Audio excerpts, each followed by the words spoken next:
Amanda here from createyourfuture.co. So today we have Megan joining us. Hi, Megan. Hey, Amanda, how are ya? I'm amazing. So we have an awesome video. And the video today is about how to get rid of a third party by living in the end. So if we've got a success story, and then we're going to go through a couple different ways of how you can live in the end to create what you want and to get rid of a third party. So exciting. Yes, yeah. So this client had broken up, that she and her SP had broken up maybe months ago, I think, a couple months ago, and they had limited contact. They were kind of in contact, but limited contact. There was a third party involved to the point where the SP had actually put the relationship status on social media on Facebook. So you can imagine how the client felt devastated and thought that she had no chance of getting him back. Well, we worked through that and talked about different things. Like you just talked about the mental diet, everybody's you pushed out, concept of herself, and visualizing and living in the end. So I would say after, for 5 days, so after we got through the whole concept and everything, after 5 days, she stuck on a strong mental diet, living in the end. And these were the things she said, the mantra: that is my boyfriend. He is going to tell me that they broke up, and he is going to ask me out.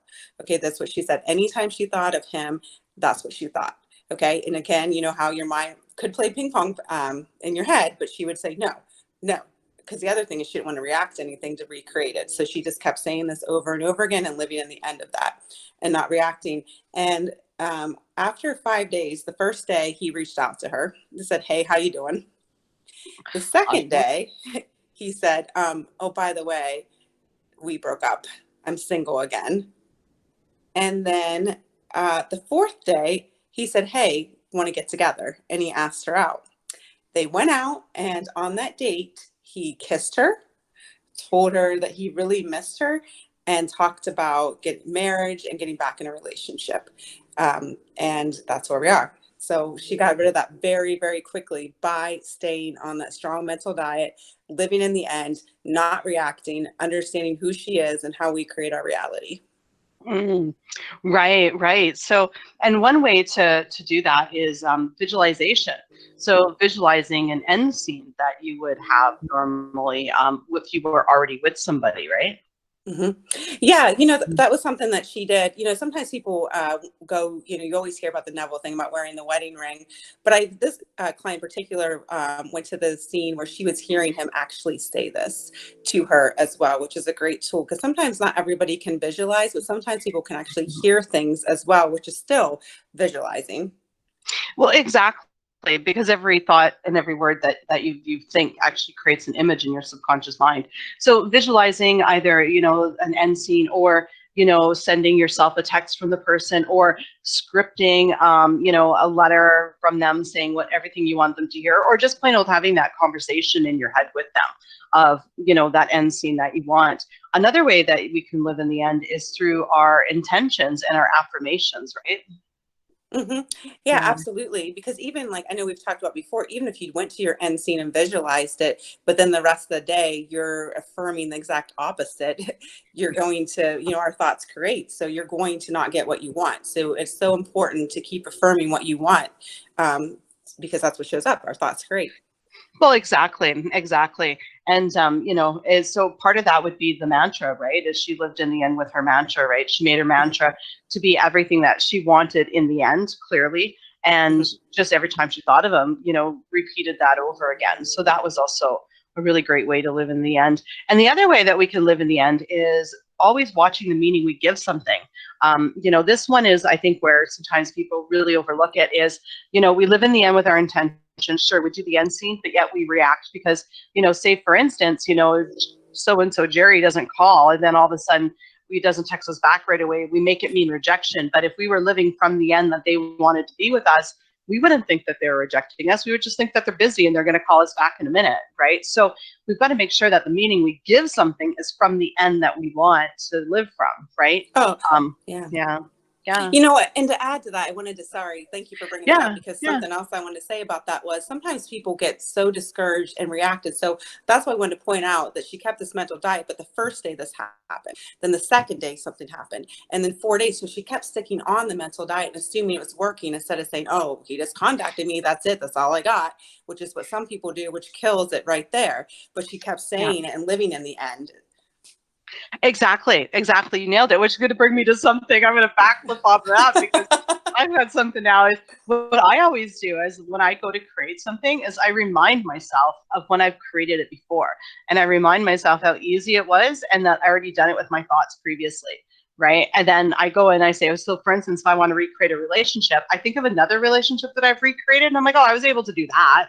I'm like, and I did it with my thoughts. I'm like, I already know. I know this is easy. And then I like start to focus on recreating what I want there. Right. You know what I mean? So I think that's very important is to, you know, like you said, is not to say, oh, that's it. Like that's not, nothing else is going to happen. You know, just a text doesn't mean anything. They only did it because they feel that. Right. Yeah, You know? right. And that goes to that meaning thing. And then also you made me think that's brilliant. And another thing is, you know, we're always creating no matter what. So when you said, when you wanted to recreate something, like I've already done this, it's easy. So even that is an intention right Yeah. there, which is you're creating instead of saying, oh, this is too hard. Because sometimes people are like, oh, it's so hard, so hard. I don't think they're realizing they're creating something to be so hard, because that is still affirming that as well and living from that end. Right. You know, and that's totally true. Like what I did, right, when I first like really started to consciously create is I would constantly tell myself that this is easy. The only thing that I need to do is to focus on what I want because my thoughts create. And as long as I focus, the more thoughts I focus on what they want, the quicker it's going to happen, the more likely it's going to happen. And as I did that, things started to fall into place. And I really started to see the correlation between everything. So that was basically like my main mantra just for like learning how to consciously create. I'm like, you know, my thoughts create. All I have to do is focus on what I want. All I need to do is think about what I want. And this is easy. And I just kept saying that. Yeah, you're right. And it is just that easy. Because if you take back to the example, like we talked about day one, and she would have said that she was failing, what some people do is say, oh, what did I do wrong? Why didn't this show up? Why did that show up? And what you don't realize is you have 60,000 thoughts and you're just creating those things instead of going on to, well, they broke up. He's going to ask me out. He wants to be back together. You could be using your energy and thoughts for that instead of thinking what you're doing wrong. You know, completely. And, you know, and the biggest trick is when you see that something hasn't shown up in your reality is just to go, no, reaffirm what you want and say, it's going to happen. It's happening now. Sometimes I'll even visualize the person like doing what I think, or I'll even say it, this person's doing this right now, you know, and 20 people are doing that right now, you know, and I'll just start creating that. Or and I'll say something like, okay, well, I'm going to go like, I don't know, for a walk. And when I get back, it's going to manifest. Right. So, you know, and that's what I create. And then when I start, I'll also create things to start showing up first. You know, like I'll create people saying certain things. And then once they say those things, I'm like, okay, this is happening. It's going to manifest. They do want to be with me. Da, da, da, da, da. You know what I mean? So that's another way to go about it. That way you're kind of giving yourself evidence. You're like, okay, well, they said this, so I'm going to use the law of assumption that means that this is going to happen, right? Absolutely. So keeping your momentum going is what you're saying, to get the proof, and then makes you able to do the next thing. Yeah, I think that's very, I agree with that 100%. Exactly. So like, for instance, I used to work like at a telemarketing like years ago. And basically I made it mean that if anybody ever asked me a question about what I was selling, that means that they were going to buy it. I love it. So you see where I use something in my environment, like as long as they ask me a question, they're interested and they're going to buy it. Right. You know, and then that would be, you know, the deal. Right. And then if they didn't buy it on the phone, I'm like, they'll call back and ask me to buy it. Right. You know, so you were very successful. I was actually. Yes. Marketer, right? And I loved it too because it wasn't that bad. But if they were just like not interested, click, I'd be like, okay, no big deal. Like, you know, but if they asked a question, I was like, that's it, I've got them. So yeah, absolutely. Using stuff like that, like basically like, okay, if they call me, that means they're interested. Like everything, you've got to make everything they do, no matter how big and how small, mean that it's happening, that it's coming. So, you know, how to get rid of the third party, because that's the title of our video.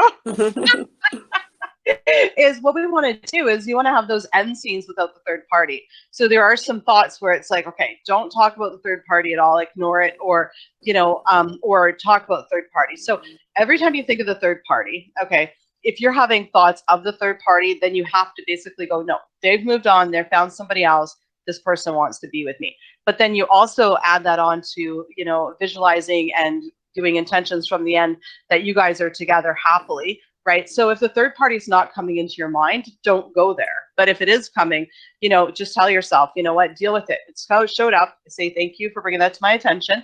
I intend that they go find somebody else and they become happier, get a happier relationship. And, you know, we are together. Because when you think about looking at something from the end, okay, let's say that, you know, you're already with the person 6 months from now, okay, it's 6 months down the road and you're sitting at a table with me and Megan and you're going to be like, we're going to be like, so how did you guys get together? Well, that story that you tell us, that's what your end story is right now. Well, you know what, he was with somebody else, but then realized that I was the one that was the love of his life and his soulmate, so they broke up. She found someone better. She was a great person. She's having a great life. It was totally mutual. And you know what, and now we're together and we couldn't be happier. And in fact, because she was there, that's what actually brought us together, right? You know what I mean? And guys, you know what? I've seen this too many times in coaching sessions, either creating that the third party breaks up with your SP, but your SP didn't want to break up with them. And then that sometimes causes us to think, oh, he doesn't really want me or she doesn't really want me. Or, you know, that there is a breakup, but then the SP's got baggage from it. So guys, make it a mutual breakup. Make it that, you know what, they both just realized they weren't good for each other and they're more happier as, you know, being not talking anymore. Do you know what I'm saying? Oh, that too. And then the other thing I see is a lot of the how is it going to happen? Oh, well, you know, there's so much energy going back to the thoughts again. I see people putting so much energy of how is it going to happen. You don't need to worry about that. You just need to go to the end and keep it moving, go to your end scene and, you know, make your intentions of you two being together the most important thing, not trying to figure out how they're going to break up.